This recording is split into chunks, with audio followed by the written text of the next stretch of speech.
आदरणीय सांसद उपेंद्र कुशवाहा जी को और सभी लोग, आदरणीय राजनाथ जी, नितिन गडकरी जी, योगी आदित्यनाथ जी, कई राज्यों के मुख्यमंत्री, उप मुख्यमंत्री, और सबने बिहार के उन्नति के लिए, विकास के लिए एनडीए के पक्ष में प्रचार किया और बिहार की जनता का जो स्नेह प्यार मिला, इसके लिए मैं सबको धन्यवाद देता हूं। आज 5 बजे तक प्रचार है, परसों मतदान है और पहला जो फेज का चुनाव हुआ उसमें लगभग 100 सीटें एनडीए के खाते में आ रही है और लालू जी के परिवार का कोई व्यक्ति चुनाव नहीं जीत रहा है। ये 2010 को रिपीट करने वाला स्थिति है। तो मैं पूरे एनडीए और पूरी बिहार की जनता को भी धन्यवाद देता हूँ कि स्नेह प्यार आगे भी मिले, दूसरे फेज में भी थम्पिंग मेजॉरिटी से एनडीए को जिताने का काम करे, मैं भी करना चाहता हूँ। और जब हम लोग रैलियों में जाते थे तो यह स्पष्ट लगता था कि बिहार में लालटेन युग समाप्त हो गया। और लालटेन युग इसलिए समाप्त हो गया कि जनता ये कहती है कि ना दुकान में मिलती है लालटेन, ना किसी के घर में।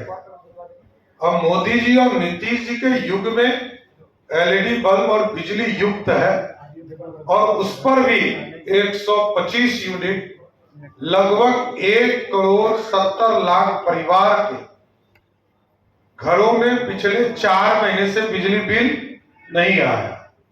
यह ऐतिहासिक फैसला रहा मोदी जी और नीतीश जी का। और कुछ लोग गुमराह करते थे इस दौरान कि जो आदरणीय मोदी भैया और नीतीश भैया ने महिलाओं के खाते में पैसा दिया, उसको कुछ लालटेन के लोग, महागठबंधन के लोग ये गुमराह करते थे कि इस पे सूद देना होगा और ये पैसा वापस करना होगा। आदरणीय प्रधानमंत्री जी ने भी, आदरणीय मुख्यमंत्री जी ने भी और हम लोगों ने भी इसका जोरदार खंडन किया। ये किसी भी कीमत पर यह पैसा वापस नहीं होगा। जिनके खाते में गया ये पैसा उनका हो गया। और कई बहनें आकर मिली जिन्होंने कहा कि हमने बकरी खरीदा, हमने सिलाई मशीन खरीदा, हम छोटा रोजगार शुरू कर रहे हैं, हमने दुकान खोला। ये एक ऐतिहासिक फैसला रहा। इसलिए एनडीए ने युवाओं के लिए रोजगार की चिंता किया, महिलाओं के लिए उनके रोजगार की चिंता किया, उनको उद्यमी बनाने का शुरुआत किया। ईबीसी वर्ग के लिए अलग से एक सुप्रीम कोर्ट के जज की अध्यक्षता में एक कमेटी बनाने का निर्णय लिया गया, जिसमें तत्वा समाज, निषाद समाज, तेली समाज, अति पिछड़ा समाज के कई वर्ग को इसमें जोड़ने का काम किया गया। इसलिए आज मैं सभी मीडिया साथी को भी धन्यवाद देता हूं। परसों मतदान होने वाले हैं और जिस तरह प्रचार अभियान एनडीए ने चलाया, सबका समर्थन मिला, सबका सहयोग मिला, जनता का भी समर्थन मिला, जनता तक हम अपनी बातों को पहुंचा पाए।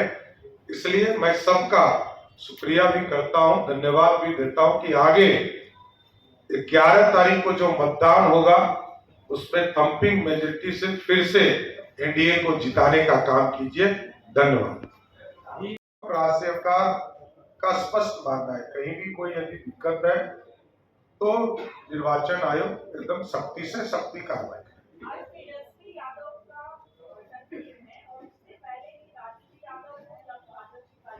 करे। जन्मदिन की बधाई तो सबको देनी चाहिए, इसमें कहीं तो मत नहीं है, लेकिन ये लोकतंत्र है, राजतंत्र नहीं है। उनके आदरणीय पिताजी लालू प्रसाद जी जो पंजीकृत अपराधी हैं, वो स्वयं कहते थे कि रानी के पेट से राजा नहीं पैदा होगा। ये लोकतंत्र है। इसलिए लोकतंत्र में जनता तय करती है कि राजा कौन, इनको बेचारे को कहां क्या पता है। बिहार का लोकतंत्र है। वैसे भी मैं अपने घर में नहीं रहता हूं, सरकारी घर में नहीं रहता, तो बेचारे को पता नहीं होगा। बिहार लोकतंत्र की जननी है और जनता तय करती है कि कौन कहां बैठेगा। ये गांधी परिवार का सत्ता थोड़े है कि माताजी भी सुपर पावर, पिताजी भी प्रधानमंत्री, दादी जी 13 साल प्रधानमंत्री, दादी के पिताजी 17 साल प्रधानमंत्री, और तब भी राहुल गांधी बैठ के रो रहे हैं। यही है ना। अरे सब पाप का हिसाब जनता लेगी। 55 पिछड़ों को आरक्षण नहीं दिया, दलितों का आरक्षण का विरोध किया, कांग्रेस पार्टी ने कभी सवर्णों को आरक्षण नहीं दिया। सबका हिसाब जनता करती है। हम आरक्षण मंडलवादी भी हैं और कमंडलवादी।